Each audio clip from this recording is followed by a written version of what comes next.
नमस्कार, आप देख रहे हैं हिंदी खबर। मैं हूं आपके साथ ऋतु भंडारी।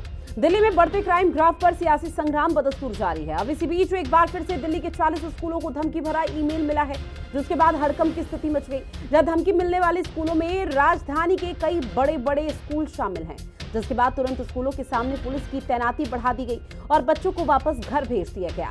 लेकिन इसी के बाद एक बार फिर से वार पलटवार का दौर, यानी कि दिल्ली की जो सियासी संग्राम है, पूरे सियासत को मुद्दा मिल चुका है। आम आदमी पार्टी बीजेपी पर सवाल खड़ा कर रही है, गृह मंत्री अमित शाह से जवाब मांग रही है, वहीं बीजेपी पल्ला झाड़ने में जुटी हुई है। डिबेट की शुरुआत करेंगे, तमाम सवाल जो उठ रहे हैं पूरे मामले से जुड़े हुए उसको भी जानेंगे, लेकिन उससे पहले आपको कुछ रिएक्शन सुनवाते हैं। और ये 3 तस्वीरें आपकी टीवी स्क्रीन पर, जहां आपको बता दें कि आर.के. पुरम के डीपीएस स्कूल को बम से उड़ाने की धमकी मिली, जहां जीडी गोयनका स्कूल को भी इसी तरह से धमकी भरा ईमेल आया। साथ ही मदर मेरी स्कूल में भी यही तस्वीर और यही स्थिति देखने को मिल पाई, जहां तकरीबन दिल्ली के कई बड़े 40 ये स्कूल बताए जा रहे हैं जहां बम से उड़ाने की धमकी दी गई है।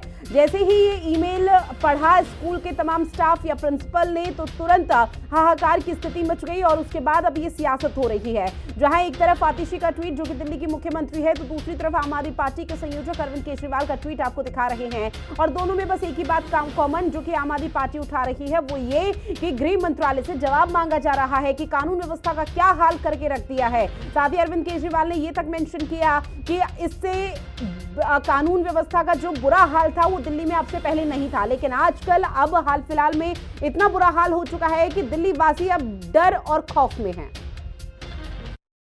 मीडिया में चल रहा था कि 30,000 करोड़ डॉलर भी मांगे गए हैं। ये सारी खबरें देख के दिल दहल जाता है कि हमारे बच्चे भी सुरक्षित नहीं हैं। हम अपने बच्चों को स्कूल में पढ़ने के लिए भेजते हैं, लेकिन अब हम इस दहशत के साए में जिए कि हमारे बच्चे जब स्कूल जाएं तो हम घर पे बैठे हुए डरें कि कहीं स्कूल में बम की खबर तो नहीं आ जाएगी, कहीं स्कूल में बम ब्लास्ट तो नहीं हो जाएगा। मैं मतलब सोच के ही हिल जाता हूँ कि उन माँ बाप पे इस वक्त क्या बीत रही होगी जिनके बच्चे स्कूलों में हैं इस खबर आने के बाद में। और ओवरऑल अगर देखें पूरी दिल्ली में दहशत का माहौल बना रखा है भारतीय जनता पार्टी ने। जहाँ तक दिल्ली की कानून व्यवस्था की बात है, इक्के दुक्के अपराध हो सकते हैं, घटनाएं घट सकती हैं, लेकिन दिल्ली पुलिस जो है तत्परता से अपराधियों के खिलाफ कार्रवाई कर रही है। एक भी उदाहरण दें अरविंद केजरीवाल, यदि किसी ने दिल्ली में अपराध किया है, दिल्ली पुलिस की ओर से उस अपराधी के खिलाफ तुरंत कार्रवाई ना की गई हो। अरविंद केजरीवाल के लोग ही जो हैं दिल्ली के अंदर अपराधी बने हुए हैं। और दिल्ली की गड़बड़ाती हुई कानून व्यवस्था को लेकर चर्चा करेंगे। खास पैनल हमारे साथ जुड़ा हुआ है, जिनसे सभी का तारुफ करा दें। आम आदमी पार्टी के प्रवक्ता निवान शर्मा जी हमारे साथ जुड़ चुके हैं, आर.के. मिश्रा जी हमारे साथ जुड़े हुए हैं जो कि बीजेपी के प्रवक्ता हैं, कांग्रेस के प्रवक्ता विक्रम लोहिया जी भी हमारे साथ जुड़ चुके हैं, और साथ ही एसीपी वेद भूषण जी जो कि रिटायर्ड पूर्व पुलिस अधिकारी हैं, वो भी हमारे साथ जुड़े हुए हैं। सर, आप सभी का बहुत स्वागत हिंदी खबर में। शुरुआत आर.के. मिश्रा जी मैं आपके साथ करना चाहूंगी, और ऐसे में न सिर्फ दिल्ली वासी और बल्कि सवाल मेरा ये, बल्कि आम आदमी पार्टी भी सवाल पूछ रही है कि क्या हाल कर दिया है कानून व्यवस्था का आप लोगों ने। निश्चित तौर पर देखिए, सवाल पूछना उनका अधिकार है, मैं उस चीज के लिए मना नहीं कर रहा हूं, लेकिन जहां तक कानून व्यवस्था की बात है दिल्ली के अंदर में, मुझे नहीं लगता जो कि कानून व्यवस्था इतनी चरमरा गई है जो कि आम आदमी पार्टी या कांग्रेस को इसके ऊपर में प्रश्न खड़ा करना पड़ा। मैं इतना जरूर कहना चाहता हूं क्योंकि ये जो भी कॉल था ये हॉक्स कॉल था, ये बिल्कुल ऐसा है। हालांकि पुलिस उसकी जांच कर रही है, उसके आईपी एड्रेस द्वारा उसकी पहचान की जा रही है जो किसने किया नहीं किया, लेकिन कानून व्यवस्था इतनी बिगड़ी नहीं है। मैं इतना जरूर कहना चाहता हूं दिल्ली वासियों को और सुनिश्चित करना चाहता हूं, उनकी सुरक्षा बिल्कुल दिल्ली पुलिस के हाथों में है, गृह मंत्रालय के हाथों में है, और वो अपने आप को निश्चिंत पाए। देखिए, बच्चा स्कूल जाता है निश्चित तौर पर, और इस तरह की जब अफवाह होती है तो जरूर गार्जियन या कोई भी इसमें चिंतित होना स्वाभाविक है। लेकिन जिस तरह से ये कानून व्यवस्था के ऊपर में प्रश्न खड़ा कर रहे हैं, मुझे नहीं लगता जो कि चाहे आम आदमी पार्टी का, हालांकि मुझे तो लगता है जो कि आज पंजाब के अंदर में जिस तरह की व्यवस्थाएं हैं, आपने देखा होगा जो किस तरह से सुखबीर सिंह बादल जी के ऊपर में वहां पर गोलियां चल जाती है, और इस तरह के हम देख रहे हैं जो घटनाएं बार बार घट रही है। कांग्रेस शासित प्रदेशों में भी आपने देखा होगा, लेकिन दिल्ली के अंदर में जिस तरह से ये कह रहे हैं मुझे नहीं लगता जो कि इस तरह का चिंतित होने की आवश्यकता है। क्या बोल रहे हैं आप? खुद ही ठीक फैला है। रहे हैं। ठीक है, अरे लॉटरी क्या लॉटरी बोल विक्रम रहे लोहिया जी, हैं, आपके सुन पास लीजिए लॉटरी। क्या बोल रहे हैं? क्या बोल रहे हैं, हम जो बोल रहे हैं आप सुन रहे हैं यार। हम जो अभी आप बोल रहे हैं पंजाब आर के की मिश्रा बात जी, कर रहे हैं, आर के जरा मिश्रा जी, पुलवामा एक के सवाल। पुलवामा के बारे में आप भी बता सुनिए, दीजिए विक्रम मिश्रा लोहिया जी। जी लॉटरी उसारी के एक रिएक्शन आप पहले क्या ले बोल लूं, रहे लेकिन हैं? देखिए मिश्रा What साहब, talk to आपने you? जिस तरह से What जिक्र talk किया to you, कि मिश्रा कानून जी? व्यवस्था इतनी भी चरमराई नहीं है, बिल्कुल जी, लेकिन विपक्ष बिल्कुल जी, लगातार अब इस देखिए यही है, मुद्दे को बीच में बोलना जब भुनाने चालू की कोशिश करेंगे तो कर रहा फिर है। क्या मैं बोलूंगा। ठीक है सर, एक और सवाल मेरा आपसे सर, आवाज पहुंच रही है मिश्रा जी, आवाज पहुंच रही है। विधायक खुद ही गैंगस्टर से बात कर रहे हैं। निश्चित और तौर मेरे पर ऊपर ठीक है, मतलब आपकी बात से सारे पूरी प्रश्न तरह से कर रहे हैं। सहमत सर। आपने कई महत्वपूर्ण बातों का जिक्र किया। आपने कहा कि विपक्ष महज कानून व्यवस्था का ठीकरा फोड़ रहा है, मुद्दा भुनाने की कोशिश कर रहा है, आपका सीधे तौर पर कहना। लेकिन इसी से जुड़ा एक और सवाल मेरा आपसे ये कि दिल्ली के आज 40 स्कूलों को धमकी भरा ईमेल मिला। ठीक है, आप लोग पता करने की कोशिश कर रहे हैं, दिल्ली पुलिस लगातार तहकीकात कर रही है, लेकिन इससे पहले जितने भी ट्रैक रिकॉर्ड है, क्या उसका आपके पास डेटा है कि आप लोगों ने जितने भी अभी तक स्कूलों को, अस्पताल या तमाम चीजों को अगर बम से उड़ाने की धमकी दी गई है तो आप लोगों ने उसकी गिरफ्तारी कर ली, जो भी शख्स था क्या? निश्चित तौर पर रितु जी, आपने देखा होगा जो कि ऐसे ऐसे अराजक तत्व हैं। मैं ये नहीं कह रहा हूं जो अराजक तत्व नहीं है, दिल्ली के अंदर में हो या अन्य प्रदेशों में भी, लेकिन इस तरह की बातें जिस तरह से मैं देख रहा हूं, जो एक जिम्मेदार व्यक्ति, आम आदमी पार्टी का विधायक भी जब ऐसे ऐसे काम करते हैं तो मुझे लगता है जो कि क्या इन पार्टियों के ऊपर में प्रश्न नहीं खड़ा करना चाहिए जो आज हमारे ऊपर में प्रश्न खड़ा कर रहे हैं। ठीक है, निश्चित तौर पर ऐसे ऐसे मुद्दे संवेदनशील होते हैं, मैं इस चीज को मना नहीं कर रहा, लेकिन संवेदनशील होने के बावजूद भी इनकी भी जिम्मेदारी बन जाती है जो आज इस तरह की अफवाहें और इस तरह का जो प्रश्न खड़ा करते हैं, इनको अपने गिरेबान में झांक कर देखना चाहिए। ठीक है, आपने जो कि पंजाब का जिक्र किया निवान जी, और ऐसे में मुझे लगता है कि अगर बीजेपी के प्रवक्ता पंजाब या बाकी जगह जाएंगे तो निश्चित तौर पर आप लोग भी मणिपुर या तमाम चीजों को लेकर के आएंगे, लेकिन उनका सीधे तौर पर कहना है कि विपक्ष कानून व्यवस्था का महज मुद्दा बनाने की कोशिश कर रहा है। देखिए, जहां जहां इनकी जिम्मेदारी होती है वहां पर अगर सवाल उठाया जाए तो ये कहते हैं कि विपक्ष मुद्दा बना रहा है। आप चाहे संसद देख लीजिए, चाहे आप कानून व्यवस्था देख लीजिए, चाहे आप महंगाई देख लीजिए, चाहे आप किसानों को देख लीजिए, जहां जहां विपक्ष जो है वो मुद्दे उठा रहा है, जेन्युइन मुद्दे उठा रहा है, वहां पर इनको ये लगता है कि विपक्ष जो है वो ऐसे ही राजनीतिक मुद्दे बना रहा है। जबकि राजनीति ये है कि जब दिल्ली के अंदर इतनी बुरी हालत लॉ एंड ऑर्डर की हो गई है, और ये डेटा है, ये रिकॉर्डेड नंबर्स हैं कि दिल्ली के अंदर पिछले 1 महीने के अंदर जो है वो 21 से ज्यादा मर्डर्स हो चुके हैं, वो 15 से ज्यादा किडनैपिंग्स हो चुकी हैं, 30 से ज्यादा चेन स्नैचिंग हो चुकी हैं, 2 बार बॉम्ब ब्लास्ट की धमकी आ चुकी है, और लगातार गैंगस्टर्स जो है वो फिरौती मांग रहे हैं। अगर दिल्ली के अंदर ये माहौल है तो बीजेपी को क्या इसके ऊपर, गृह मंत्रालय को इस पर आके जवाब नहीं देना चाहिए? क्या जनता का इतना भी हक नहीं रह गया अब कि जनता अपने गृह मंत्री से जवाब मांगे कि आपको हमने अपनी सुरक्षा की जिम्मेदारी दी थी, अब ये हालत हो गई है दिल्ली में, क्या एक बार आके आप जवाब दे दीजिए? आप ये बता दीजिए, कम से कम ये सुनिश्चित कर दीजिए, कम से कम ये तो कह दीजिए कि नहीं, अब ये जो हुआ वो आगे नहीं होने देंगे हम। ये कोई जवाब नहीं देते हैं, ये पूरी तरह अपनी जिम्मेदारी से पल्ला झाड़ देते हैं। ये राजनीति है। हम ये कह रहे हैं कि आप इस मुद्दे पर राजनीति करना छोड़िए, आप पंजाब की बात, इधर उधर की बात करना छोड़िए, आप दिल्ली पर ये बताइए कि दिल्ली की जनता ने आपको लॉ एंड ऑर्डर की जिम्मेदारी दी थी। क्यों ऐसा हो रहा है कि जीके जैसे पॉश एरिया में फिरौती मांगी जा रही है, ना मिलने पर गोलियां चला दी जाती हैं? क्यों ऐसा हो रहा है कि शादरा जैसे एरिया में खुलेआम ट्रिपल मर्डर्स हो जाते हैं? क्यों ऐसा हो रहा है कि जब एक व्यापारी जो है मॉर्निंग वॉक पे जाता है, उसको दिन दिहाड़े 8-8, 9-9 राउंड गोलियां मार दिया जाता है? लॉटरी आर के इन जी चीजों आपके का पास। जवाब दीजिए आप। ये जनता से जुड़ा हुआ इंपॉर्टेंट मुद्दा है, इस पर राजनीति करना बंद करिए और सीरियसनेस से जवाब दीजिए। ठीक है, विक्रम लोहिया जी, आपका पहले रुक करते हुए सर, चूंकि देखिए आम आदमी पार्टी ने जिन तमाम बातों का जिक्र किया और ऐसे में बीजेपी जो लगातार आप लोगों पर आरोप लगा रही है, क्या उससे आप पूरी तरह से सहमत? आरोप हमारे ऊपर लगा रही है बीजेपी? बीजेपी यही कह रही है सर कि आम आदमी पार्टी और कांग्रेस महज मुद्दा बना रहे हैं। बड़ा अचंभा हो रहा है। सुरक्षा की जिम्मेदारी, अरे मैं तो पहले कहता हूं चौकीदारी चोर है। आप सुनिए, जब इनके मन में चोर है तो ये काम कैसे करेंगे? निवान जी, दिल्ली के अंदर ब्लास्ट भी हुए हैं, इनको बताओ जरा। रोहिणी में 2 बार ब्लास्ट हुए हैं। रोज दिल्ली के अंदर खुलेआम फायरिंग होती है, लोग खुलेआम बंदूक लहराते हुए निकलते हैं। जमुना पार में 5-5 घटनाएं हो जाती हैं। आप देख लीजिए, मैं आपको बताना चाहता हूं, दिल्ली के अंदर बलात्कार की घटनाएं बढ़ी हैं, स्नैचिंग की घटनाएं बढ़ी हैं, चोरी की घटनाएं बढ़ी हैं। अरे फेक कॉल आना तो आना, मैं कह रहा हूं ये सरकारी फेक है। मैं कहना चाहता हूं ईमेल आया, लेकिन ईमेल तो सरकार फेल। अगर आ रही है ऐसी घटनाओं की मेल तो सरकार फेल। तो सरकार ने क्या कदम उठाए? प्रवक्ता साहब, अपनी इस पार्टी का बचाव, सरकार का बचाव मत करिए, ये बताइए बैठ करके यहाँ कि सरकार ने क्या ठोस कदम उठाए, किन मुद्दों पर उन्होंने मीटिंग ली, एलजी साहब ने कितनी मीटिंग ली, बताइए जरा बैठ करके चैनल के माध्यम से। दिल्ली पुलिस कमिश्नर की और एलजी साहब की और होम मिनिस्टर की कितनी मीटिंग हुई, आप ये बताइए। आप बैठ करके यहाँ कह रहे हैं पंजाब में ये हो रहा है, अरे बताइए पुलवामा में क्या हुआ? 300 किलो आरडीएक्स कहां से आया? आपके गृह मंत्री, देश के गृह मंत्री देश से झूठ बोलते हैं। ना गृह मंत्री को शर्म आती है, ना आपको शर्म आती है। अभी सांसद साहब बोल रहे थे छुटपुट घटनाएं हो रही हैं, रामवीर बिधूड़ी जी बोल रहे थे, शर्म नहीं आई रामवीर बिधूड़ी जी को बोलते हुए ऐसे कि छुटपुट घटनाएं हो रही हैं, एक दो घटनाएं होती रहती हैं? अरे घटनाएं होती रहती हैं, आपकी नीयत में चोरी है।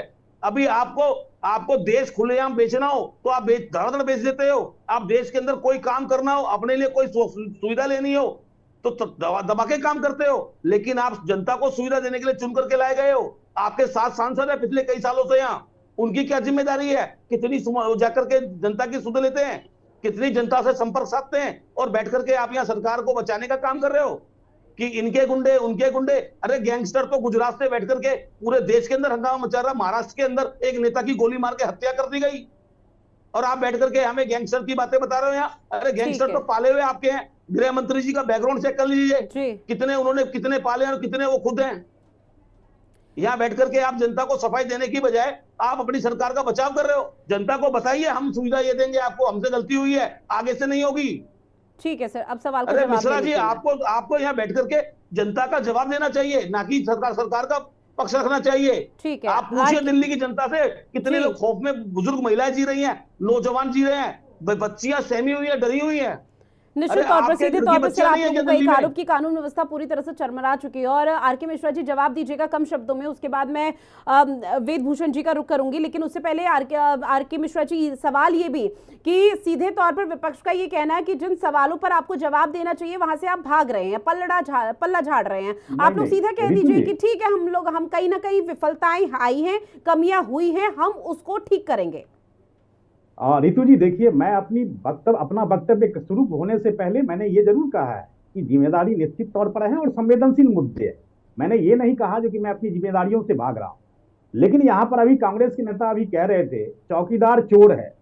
अरे भाई, राहुल गांधी जी जमानत पर बाहर है। मैं 2 शब्द कहूंगा मात्र। राहुल गांधी तड़ीपार नहीं है, तड़ीपार घोषित नहीं है, तड़ीपार घोषित हुए देश के गृह मंत्री, तड़ीपार घोषित। राहुल गांधी बेल पर है, लेकिन आप तड़ीपार घोषित हुए हैं। देश का गृह मंत्री तड़ीपार घोषित हुआ। सर एक एक करके, और यहाँ पर चौकीदार चोर है या फिर राहुल गांधी जेल से बाहर है जमानत में, इस चीज को लेकर डिस्कशन नहीं है। दिल्ली की कानून व्यवस्था को लेकर है, दिल्ली के लोगों के लिए। अगर इसी तरह से डिस्कशन करना है तो फिर कोई मतलब रहेगा नहीं। वेद भूषण जी, ठीक है आर.के. मिश्रा जी, वेद भूषण जी आपका रुख करते हुए, सर क्या आप भी मानते हैं कि दिल्ली में खस्ता हाल हो चुके हैं कानून व्यवस्था के? आए दिन कभी चाकूबाजी हो जाती है, कभी किसी को मौत की घाट उतार दिया जाता है। तो अब ये धमकी भरी ईमेल है, बम से उड़ाने की धमकी स्कूलों को दी जा रही है, क्या ये उचित है? लेकिन उससे पहले पीसीआर प्लीज सबको ऑडिट डाउन कर दीजिएगा। वेद भूषण जी जवाब दीजिए। मुद्दा चल गया रहा, क्या बात करते हैं? बड़ी हैरानियत है। एक बार शांत हो जाए तो जवाब दूं। जी जी जी, वेद जी भूषण जी। भूषण साहब, देखिए रितु, ये धमकी भरी काल इस दिल्ली शहर में, हिंदुस्तान में, इस दुनिया में पहली बार नहीं आई है। जब ईमेल और तमाम डिजिटल वर्ल्ड नहीं था, तब टेलीफोन से हवाई जहाज उड़ाने की, ट्रेन को उड़ाने की, प्राइम मिनिस्टर, सीएम, बड़ी बड़ी फिल्म इंडस्ट्री के लोगों को उड़ाने की धमकी पहले भी आती थी। और ये आखिरी बार नहीं है, फिर बता रहा हूँ, ये धमकियां, इस तरह की काल वर्ल्ड अक्रॉस आती हैं, हिंदुस्तान में नहीं, मैं दुनिया का नाम ले, दुनिया में आती हूँ। दिल्ली में तो सैकड़ों हजारों कॉल है। आप तमाम स्टेट देखें, पंजाब, उत्तर प्रदेश, हर जगह इस तरह की कॉल जनरेट होती हैं। हजारों की तादाद में नहीं, यदि इकट्ठी करी जाए तो लाखों की तादाद में इस तरह की हॉक्स कॉल जिनको बोलते हैं या फेक कॉल बोलते हैं, ये सनसनी पैदा करने के लिए इस तरह की कॉल की जाती हैं। अभी पिछले कुछ दिनों में दिल्ली के जो स्कूलों में कॉल आई थी, अभी पूछ रहे थे क्या हुआ उसका ये हुआ कि बच्चे ने कॉल की थी जो माइनर था। मैं दोबारा बता रहा हूं, तमाम जितने भी प्रवक्ता हैं सुन लें, उनके खिलाफ इस हिंदुस्तान के कानून के हिसाब से कोई एक्शन नहीं हो सकता। अब यदि ये कॉल नाइजीरिया से, पाकिस्तान से, अमेरिका से जनरेट हो रही है तो इसके बारे में कोई एक्शन नहीं ले सकती भारत सरकार, केवल चिट्ठी पत्री कह सकती है, लिख सकती है उनको। तो इसलिए कहना कि ये कॉल आखिरी है, और फिर इसके बाद नहीं आएंगी। किसी पार्टी के पास में वेदभूषण जी, नहीं है, वेदभूषण जी, विक्रम जी, लॉटरी एक बार उनको अपनी बात कंप्लीट करने दीजिए सर, किसी बीच के में पास इंटरप्ट में वो जादू का एक डंडा सेकंड, नहीं है। विक्रम लोहिया जी, बस एक सेकंड आप भी रुक जाइए सर, बीच में तीस रोक सेकंड मत लूंगा। कीजिए। क्योंकि लॉटरी डिजिटल का टाइम है, ऋतु 30 डिजिटल सेकंड को लूंगा। आप रोक जी, आप ही नहीं के पास आ रही सकते, हूँ। मेल्स को आप रोक रख नहीं सकते, प्रिकॉशंस आप ले सकते हैं। बस जो कॉल आई है किन स्कूलों को आई है, जो टॉप स्कूल्स हैं, किसी दिल्ली जी। सरकार के एमसीडी के स्कूल को आई है।